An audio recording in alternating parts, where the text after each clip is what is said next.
Улсын хурлын сонгуулийн 16 дугаар тойрог буюу Дундгой аймагт бие даанаар дэвшигч Батбаярын мөнх болор Унган нутаг дунд говьчуудтайгаа уулзаж өөрийн дэвшүүлж байгаа ухаалаг хөгжил дунд говь мөрийн хөтөлбөрөөр танилцуулан тэдний хүссэн асуултанд хариулт өгч байна. Тэрээр мандал худалдааны төвийн худалдагч нартай биечлэн уулзаж тэдэнд тулгамдж байгаа асуудлын талаар сонссон юм.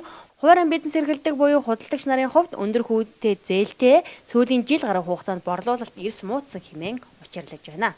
Худалдаа авах шалгар яаж вэ? За яах вэ? Ерөнхийдөө бол муудчихлаа шүү дээ. Өдөөний малчдаг бизнестэй ч 8 ээ шүү дээ.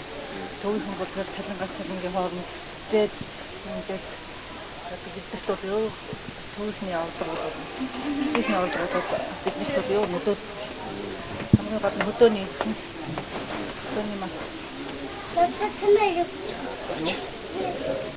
Бидагч нар бол харин зүгээр бидагч нарыг илүү дэмжиж байгаа шүү дээ.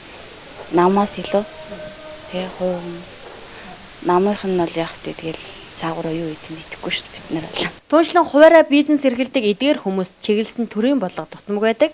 Тэдэнд худалдаа эрхлэх нөхцөл өндөр хүүтэй зээлийг бууруулах зэрэг асуудалд анхааран ажиллахыг худалдаа эрхлэгчид нэр дэвшигч Батбаярын мөнх болроос хүссэн юм а. Дундгой нутгийнхаа одоо ард иргэдтэй уулзахаас гадна бизнес эрхлэгч хүмүүстэй уулзж байна. Та яг өнөө одоо мандал худалдааныхаа төвийн худалдаж хийсэн нартай уулзлаа. Танд ер нь юу гэж хэлж байна? Эдгээр хүмүүс маань төрөөс ямар бодлогыг бас бий болгохыг хүсэж байна вэ? За өнөөдөр ингээд аймгийн төвийнхөө ард иргэдтэй уулзах эхэлж байгаа.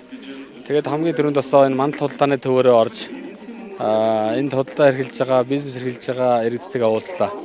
Ерөнхийдөө иргэд маань бас сүүлийн одоо жил гаруй 2 жил ер нь орлого маш их одоо буурж ийн гэж ярьж байна. Тэгээ худалдаа авалтах чадвартай одоо иргэд маань цөөрсөн байна гэж байна.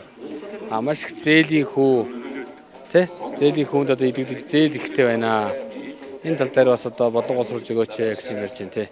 Тэгэхээр ер нь яг хөө энэ манай одоо нэг 8 эрхэлж байгаа энэ иргэд маань бас манай Монголын эдийн засгийг бас тодорхой хэмжээнд чирж явж байгаа хүмүүсээ нуруунд дээр өгч тий. Тэгээ энэ усуудын талаар баримтлах бодлого энэ усууд руу чиглэсэн одоо төрийн бодлого бол маш их дутагдж байгаа.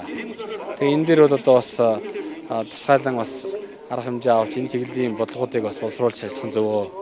Бие даан нэр дэвшигч Батбаярын мөнх болор мандал худалдааны төвийн худалдагч нартай уулзахаас гадна Дундгой аймагтан улсын хурлын сонгуульд өрсөлдөж байгаа Монгол Ардын нам, Арчилсан нам, Монгол Ардын хувьсгалт нам болон бие даагчдын сурчлагын штабуудаар орж тэдэнд амжилт хүссэн юм а.